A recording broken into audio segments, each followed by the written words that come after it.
This past while, I have had the privilege of playing the early access version of the upcoming Where Winds Meet, a game that will fully drop on the 14th of November and is completely free to play. What is this game? How is it free?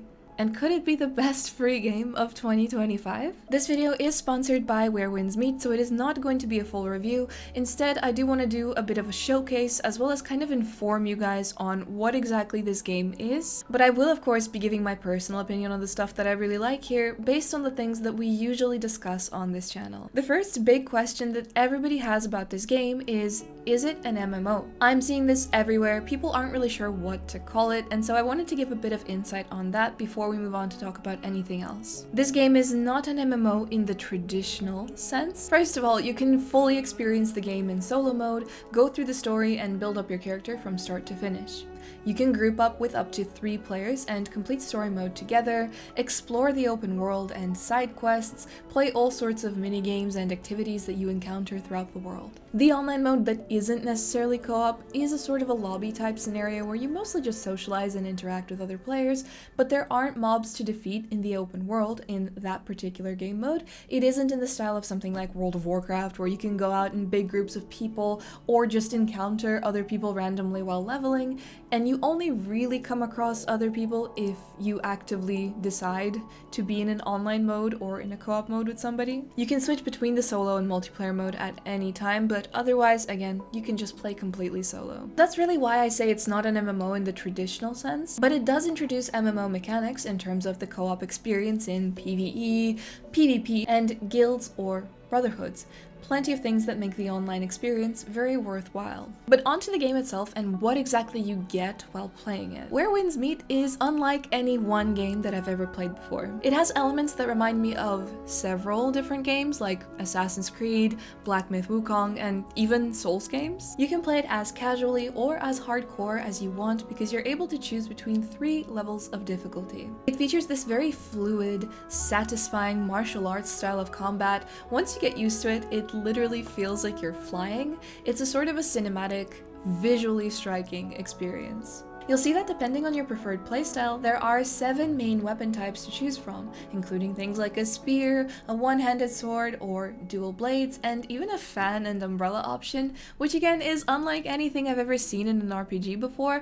Like, when I think of fans, Mortal Kombat's katana comes to mind, but other than that, again, I've never seen that in an RPG, and I think that that's super interesting. While playing it this last week, I've realized that half of the fun is just discovering all the things that you can actually do in this game. It is truly rich with opportunities, from everything that you would expect out of a game like this in terms of exploration and a big open world, to mini games, but then there's stuff that you mightn't necessarily have even imagined.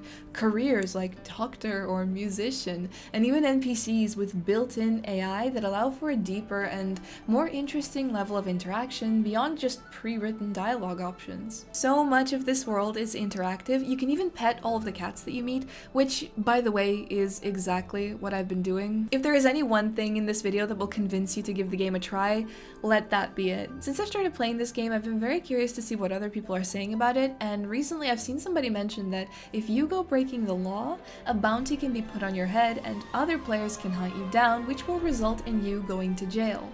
If you want to shorten your jail sentence, you can opt to do something called the Ride of Shame, where you're driven around in a carriage in town while other players throw vegetables at you. You know, with that level of depth and the things that I've observed after a relatively short time of playing the game, I'm sure that this is only scratching the surface. I've also seen a lot of people comparing this game to Genshin Impact, saying that it is a darker, more serious Genshin. The thing for me was, I never played Genshin Impact because the aesthetic of the game is just not something that really appeals to me, so because of that, I haven't really had the chance to experience that style of game before. So if you're like me and you would prefer that darker, medieval China type setting, then this would be the game for you. The game is equal parts fantasy and grounded, meaning that you will get that fantasy adventure experience, but also you're in a beautiful Eastern world setting with many buildings and structures that were faithfully recreated from real ancient Chinese architecture. It's a really great change of scenery if you're used to the typical European style medieval fantasy games. And not only that, but I do want to mention a point that we often discuss on this channel: the clothing. The attire design, everything that the NPCs wear is gorgeous. It feels like every seam and stitch was lovingly created to really immerse players in this medieval China setting. It doesn't feel repetitive either. There's so much variety amongst the NPCs in terms of what they wear, their makeup, their hair, accessories. Like, I could spend hours doing a deep dive into all of that because of just how much variety there actually is. And you've probably guessed this, but just as the NPCs are varied, there's also a lot you can do with your own character customization. You guys probably know that I am not a fan of infinite sliders in character creation menus. I've talked about this before, but I found that the system in Where Winds Meet is perfectly balanced to meet the needs of those that like going a little bit more in depth, and also those that might prefer a quicker and more seamless experience. Making a beautiful character is effortless. The faces are like something out of a painting, and it almost feels illegal that you can create such a good looking character right off the bat, but one thing that personally stood out to me was the makeup options. So if you're somebody that is at all familiar with makeup trends around the world, then you know that there's a difference between makeup trends in the Western world and makeup trends in the Eastern world. Now we're talking about real life. And this is something that I feel like we don't get to see enough in games, but Where Winds Meet offers a ton of options that are very in line with Eastern makeup trends. As a real nerd when it comes to makeup trends and beauty standards in games, wow, it's so pretty. I would love to see this exact style of makeup explored in more games because I definitely had a lot of fun with it. The best thing about it is that you're not restricted to a set amount of colors. They actually include a color wheel, which means that you can truly customize it to your exact preference. Your character's appearance in this game is a rather significant part of gameplay because it does kind of follow you around through the entirety of the game, from game cinematics to the third-person view that you have while you're playing. To really push the importance of your character's look in the game, there is a built-in, super detailed photo mode that allows you to take the perfect snap of your character in whatever location you're at. You can alter the time of day, the weather, wind location, lighting, your pose, everything to really get full enjoyment out of your beautiful character design. This is really one of those games where I feel that the character creator depth is justified just because of how much fun you get to have with it. Now, speaking of the locations, the world itself is magical. Rolling green hills, colorful fields of flowers, pear blossom trees, streams and rivers.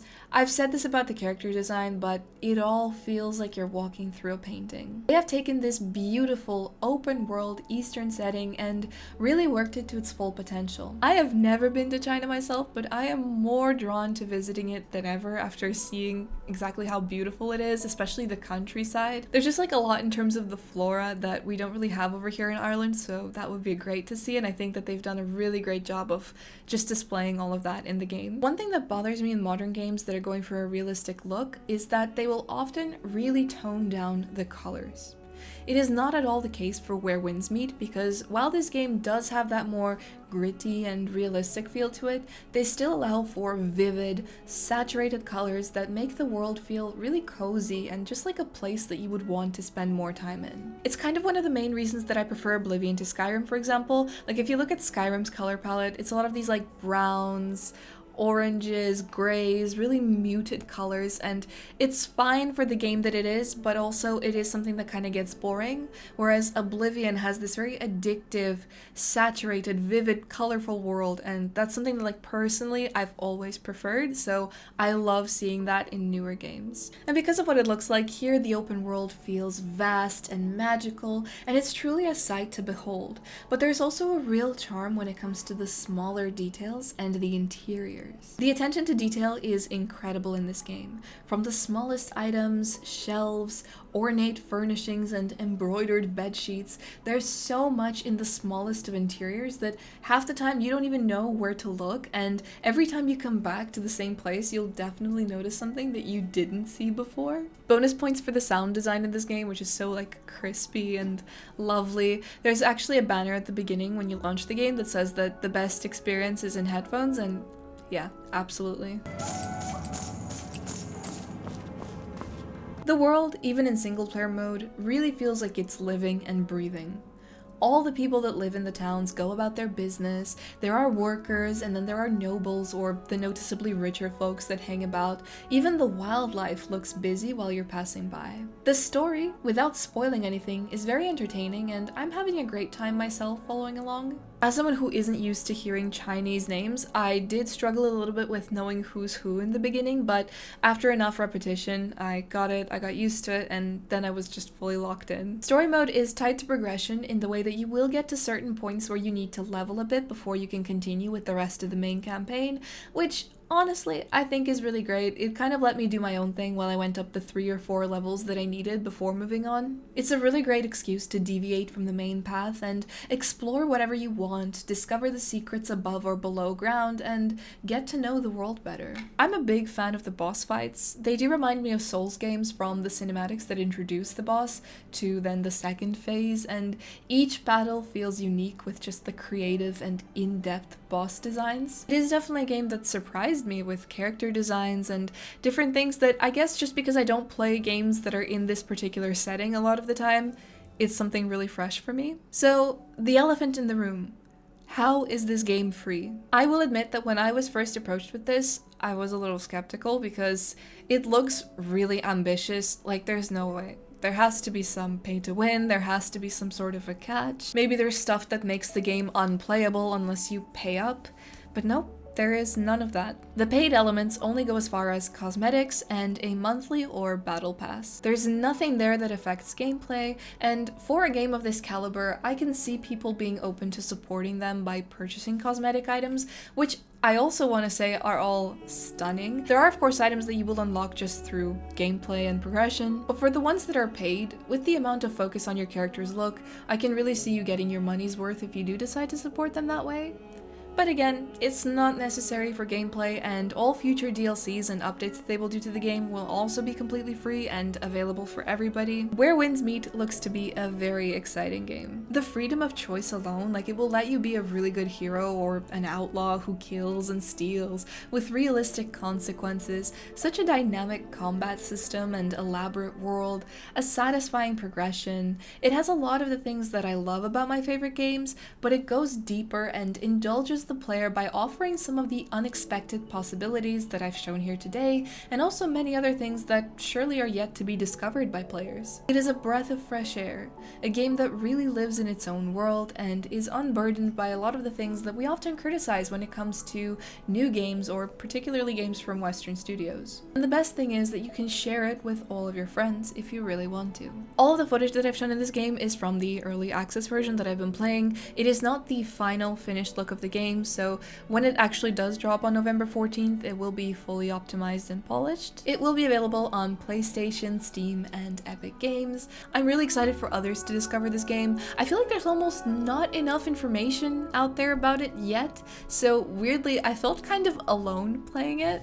It's like sitting on this really great secret that only you know and you're not allowed to tell anyone about it yet. On screen, I'm going to show you the system requirements. It is not a super demanding game, and it will be very accessible to a lot of different kinds of players. I would love to hear from you guys if you will be playing. What do you think of it so far from the things that you've seen? Just really excited to see what's going to come after the release of the game, how people are going to receive it, and just in general the future of this game, because it does look to be quite bright. But yeah, that's about it for today's video, guys. I hope you enjoyed. If you did, please be sure to leave a like and subscribe. I really appreciate it. As always, a huge shout out to my channel members. Thank you guys so much, and I'll see you all in the next video.